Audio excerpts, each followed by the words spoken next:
What's going on, Sunbelt fans? My name is Dominic Rossetto, and today we will be getting into the Week 10 action for the Sunbelt. First up, Thursday night, ESPN broadcast at 7:30 p.m. We've got Appalachian State traveling down to Conway, South Carolina to face Coastal Carolina. App is currently favored. This is a Thursday morning here. Is currently favored by 3 points.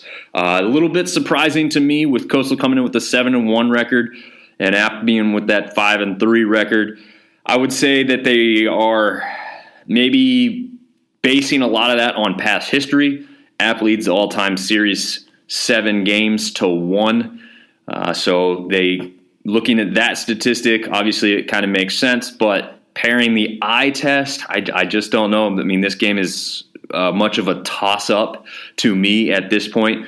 We've seen that App can have a lot of success running the ball, and we've seen that Coastal has a lot of success very early in games and then struggles to score as they get down further. So it will be an interesting match because that's really the opposite of what App State does. They start slow and finish off a little bit better typically. That's not the case all the time.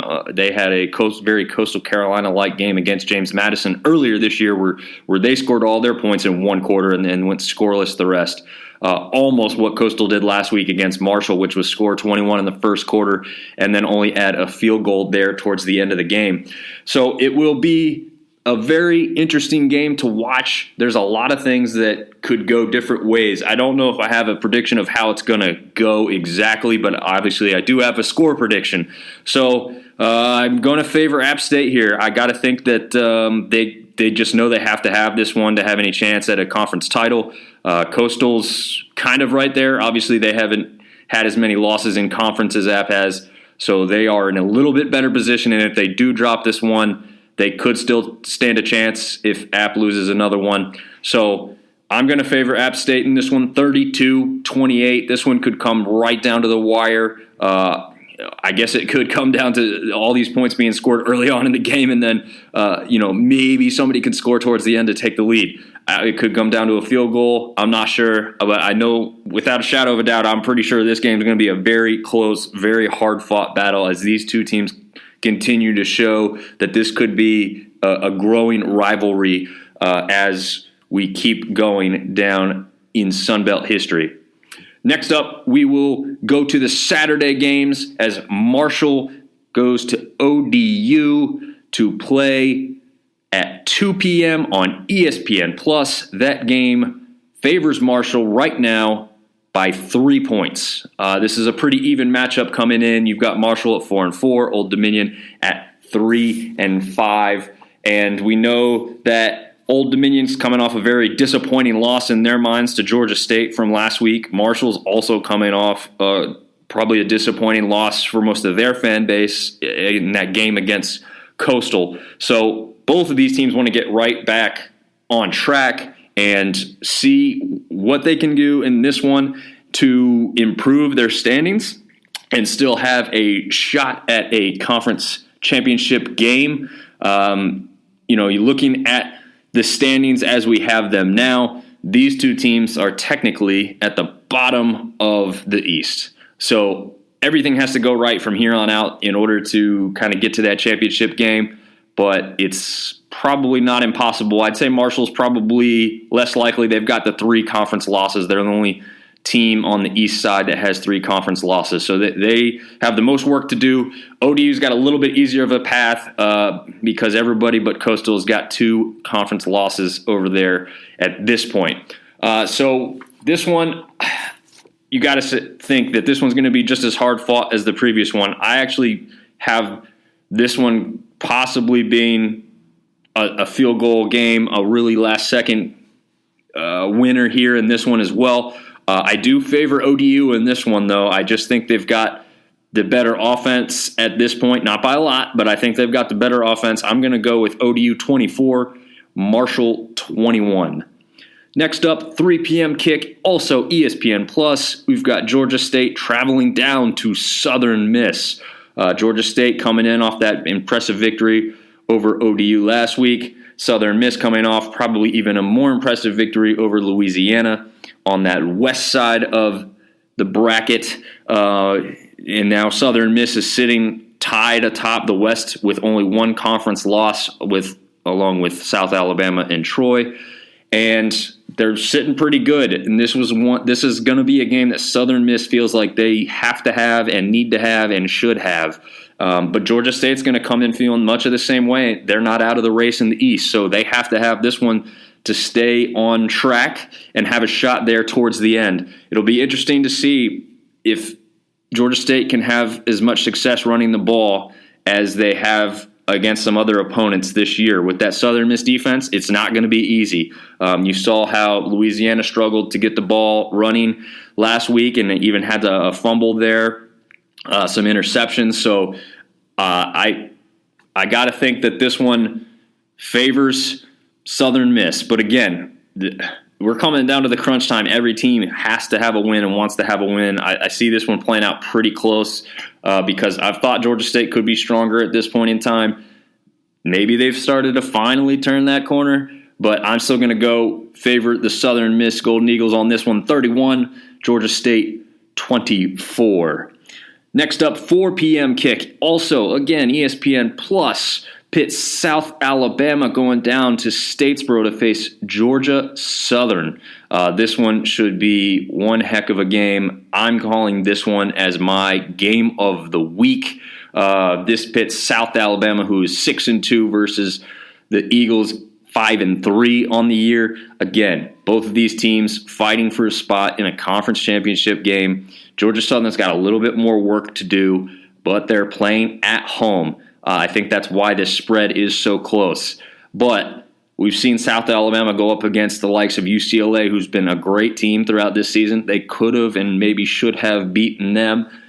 Georgia Southern goes to Nebraska, beats them. So they've both competed and been right with the P5s there. Obviously, Georgia Southern winning that one, whereas South Alabama dropped theirs. But regardless, these two teams can score points in abundance, and they have the offenses and quarterbacks to do so. It's a great quarterback matchup. I think that's why I'm going to hark on this one being my game of the week. I don't think any other game in the conference pits two quarterbacks that are looking so hot right now against each other at this point in time. So this one is one I would watch. Put definitely eyes on this one.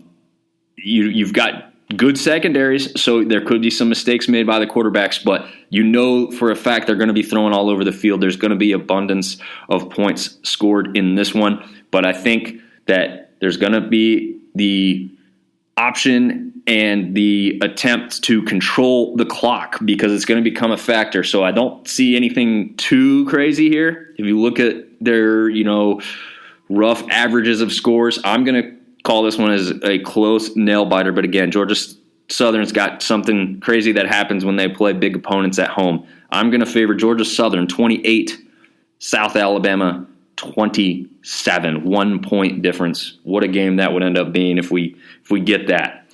Next up, 5 o'clock Eastern Time, ESPN Plus yet again. Pitt's Troy going to Louisiana. Troy 6-2, Louisiana 4-4. Obviously a very disappointing season for Cajun fans, but hey, they could feel pretty good about things if they can beat Troy and knock them off the top of the West standings, even though at this point it looks like they're probably out of the conference title race. And I guess it's not impossible, but very unlikely at this point in time. So what are we going to have in this one? Well, Troy's defense is absolutely tremendous, so I think the Cajuns will continue to struggle to put points on the board. They're going to probably force some mistakes from the quarterback position, as we saw Woldridge have some struggles against Marshall the other week. I think that will continue against a stout defense in Troy. Here's where it gets interesting, though. Everything I've said up to this point makes you think I'm picking Troy. Well, this one's down there in Louisiana. They want to get right back on track, and even if they're not playing for a championship, they want to prove that they're going to be back next year after making some changes and maybe a run here towards the end. Upsets happen at this time of year. This one might be a surprise. I'm going to pick the Ragin' Cajuns 27, Troy 24. Come down to a nail biter at the end. Again, most of these games this week are must see, in my opinion. Maybe one that's not must see. We'll jump into another 5 o'clock kick on ESPN3 this time that pits Texas State going up against Louisiana Monroe. And you've got two teams that are down and out at this point. You've got 3-5 Texas State, 2-6 Monroe. There's really not much for either team to play for except for pride. And at this point, you're really battling for who might finish in that bottom spot. Arkansas State owns it right now, but these two teams are close by as well. So you want to see how that one could play out.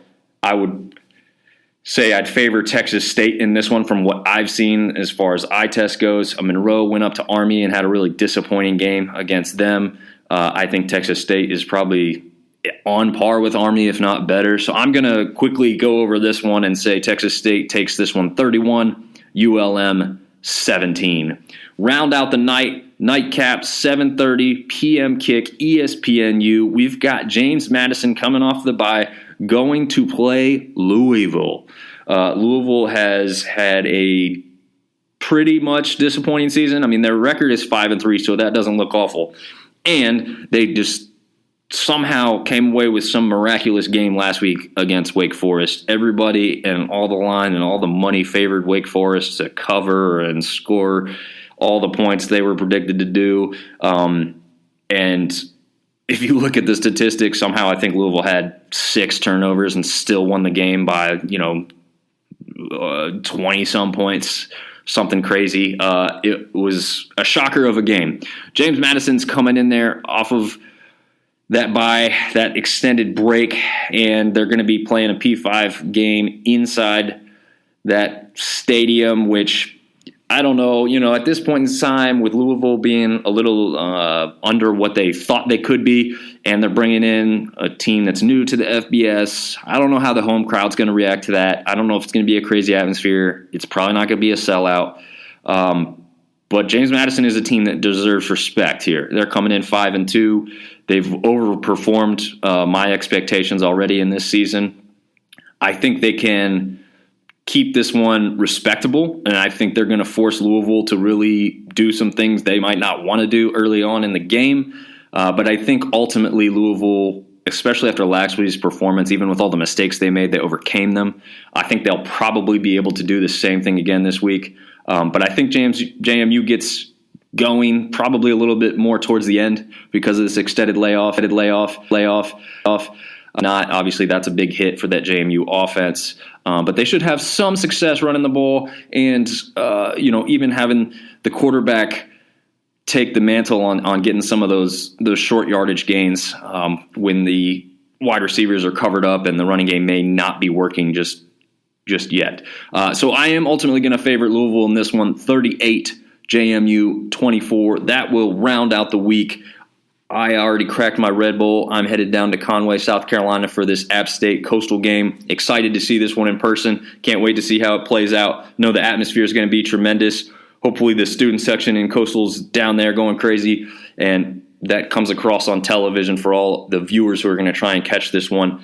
Until next week, which I'll be honest, I'm going to be on a vacation away from everything. So not sure exactly how the podcast aspect's going to play out, but I appreciate all the listens. I'll do what I can to get everything back up and running. And if not, I will see you next time. Thanks for listening.